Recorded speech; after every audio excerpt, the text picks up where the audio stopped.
আরো বেশি কষ্ট। সাংবাদিক মানুষ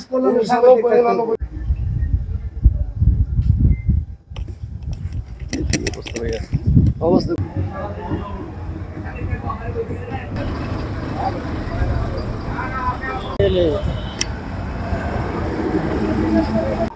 দর্শক, আমি এই মুহূর্তে দাঁড়িয়ে আছি নেত্রকোনা জেলা আন্তজেলা বাস স্ট্যান্ড। এই বাস স্ট্যান্ড থেকে বাংলাদেশের বিভিন্ন জেলায় যাতায়াত করে এই অত্র এলাকার মানুষ। কিন্তু অতীব দুঃখের বিষয়, এই আন্তজেলা বাস স্ট্যান্ডে অত্যন্ত বেহাল অবস্থা পড়ে আছে। এখানে বিভিন্ন সংকট দেখা যাচ্ছে। বিশেষ করে এখানে যেখানে গাড়িগুলো রাখা হয়, এখানে এমন এক পরিস্থিতি সৃষ্টি হয়েছে যে এখানে আসলে মনে হবে না যে এটি বাস স্ট্যান্ড। এখানে সবচেয়ে যে বেশি সমস্যা হচ্ছে যাত্রীদের বসার স্থানটি একেবারেই অবস্থা খারাপ। সেই সাথে সাথে এখানে পয় নিষ্কাশনের ব্যবস্থা একেবারেই বেহাল দশা। আমি এখানে এসে যারা দায়িত্বপ্রাপ্ত আছেন, বিশেষ করে এই নেতৃত্ব যারা দিচ্ছেন, ওনাদের সঙ্গে কথা বলেছি। সেই সাথে এখানে জনসাধারণ যারা আছে ওনাদের সঙ্গে কথা বলেছি। ওনারা বলছেন বাংলাদেশের যে কোনো জেলার বাস স্ট্যান্ড থেকে সবচেয়ে নিম্নমানের বাস স্ট্যান্ড হচ্ছে এই নেত্রকোনা জেলা। তারা বলছে দ্রুততম সময়ের মধ্যে এই বাস স্ট্যান্ডটিকে একটি উপযোগী করে গড়ে তোলার জন্য ওনারা কর্তৃপক্ষের কাছে দাবি জানিয়েছে। ওনারা বলছে ওনারা বারবার চিঠি দিয়েছে, বারবার ওনারা দাবি জানিয়েছে, কিন্তু কর্তৃপক্ষ এ ব্যাপারে সম্পূর্ণই নীরব। কিন্তু দেখা যাচ্ছে এই অত্র এলাকা থেকে, বিশেষ করে নেত্রকোনা জেলা এই বাটি বাংলা মানুষের একটি প্রাণ, এবং এই স্থান থেকে বাংলাদেশের বিভিন্ন জায়গায় যাতায়াত করেন এই অত্র এলাকার মানুষ। তারা বলছে এই জেলার মধ্যে এই বাস স্ট্যান্ডটি এমন কেন থাকবে। আমি যদি একজনের সঙ্গে কথা বলি, ইনি এখানে দায়িত্বে আছে, আমি আপনার কাছে জানতে চাই এই বাস স্ট্যান্ডটা কতদিন যাবত এই অবস্থা আছে, কিন্তু কেন উদ্যোগ নেওয়া হচ্ছে না?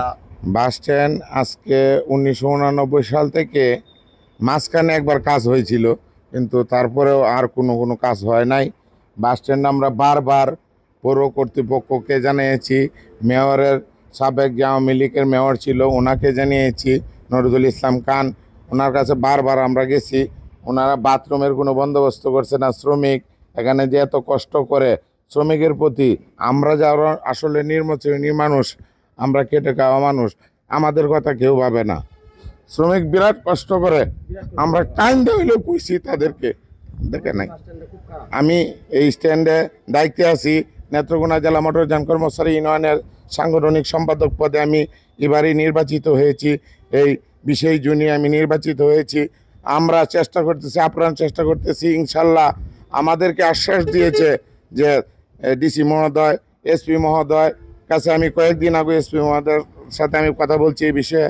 ওনারা বলছে যেন আমাদের এই বিষয়টা দেখবে, এবং উপর মহল থেকে আমি কালকে ডাক্তার আনোয়ারুল হকের সামনে আমি এই বিষয়টা ধরে তুলছি, আমাদের জেলা বিএনপির আহ্বায়ক। উনি বলছে এটা দেখবে, অতি শীঘ্রই আমাদের এই নিরসন করার জন্য তাদের প্রক্রিয়া আমাদেরকে আশ্বাস করেছে আর কি। তিনি যেমনটা বলছিলেন যে শুধু আশ্বাস নয়, একটি কার্যকরী পদক্ষেপ ওনারা দেখতে চান।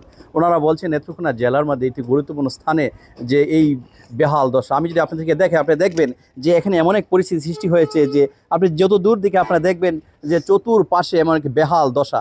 এখানে মানুষের বসবাস, বিশেষ করে এখানে যারা আসেন দূর দূরান্তের যাত্রী যারা আসেন, তারা একেবারেই বিরক্ত যে এই অবস্থা দীর্ঘদিন যাবৎ চলছে। তারা বলছে যে দ্রুততম সময়ের মধ্যে একটি সংকট নিরসনের জন্য একটি কার্যকরী পদক্ষেপ তারা দেখতে চায়। তারা বলছে যদি আশ্বাস নয়, আশ্বাস তারা আর শুনতে চায় না। তারা বলছে যে দ্রুততম সময়ের মধ্যে এই সংকট নিরসন না করা গেলে এই এলাকায়, বিশেষ করে এই আন্তজেলা বাস স্ট্যান্ডটিতে মানুষের যে চলাচলের একেবারে অনুপযোগী হয়ে উঠবে। আমি আপনার কাছে জানতে চাই যে এই বেহাল দশায় আপনারা কর্তৃপক্ষের কাছে দাবি জানিয়েছেন কিনা? আমাদের যে নেতা আছে উনি দাবি জানাইছে আমাদের পক্ষ থেকে, সম্পূর্ণ কথা তো উনি বলছে, আপনি শুনছেন। এবং এই পরিস্থিতির জন্য ওরা যা চেষ্টা করা দরকার সম্পূর্ণ চেষ্টা উনি করছে। ওনার কাছে তো ওই দায়িত্ব না, ওনার ওইল জেলা প্রশাসক যে আছে, যে মেয়র আছে, উনিকে তাদেরকে আবেদন জানাতে আমার তো টার্মিনালে অবস্থা, এই কাজগুলি করা যায় কিনা। তারা যদি সৎ ইচ্ছায় কাজ না করে তো এই টার্মিনালে যে দায়িত্ব আছে তার তো করার কিছু থাকে না। তেনারা বলছিলেন যে দ্রুততম সময়ের মধ্যে, বিশেষ করে যে কর্তৃপক্ষ আছে এই ব্যাপারে যেন যত্নশীল হয়। এই অবস্থা তারা চাচ্ছেন যে স্বল্প সময়ের ভিতরেই যেন নেত্রকোনা জেলা আন্তজেলা বাস স্ট্যান্ডটি একটি মানুষের জন্য ব্যবহারের জন্য সুন্দর উপযোগী করে গড়ে উঠবে, এমনটাই প্রত্যাশা করছে এই অত্র এলাকার যারা বসবাস করছে। সেই সাথে এখানে বাস সংশ্লিষ্ট মালিক পক্ষ এবং শ্রমিক পক্ষ সকলেরই একটি দাবি এখানে। সৈয়দ মাকসুদুল হক, বৈশাখী টিভি, নেত্রকোনা।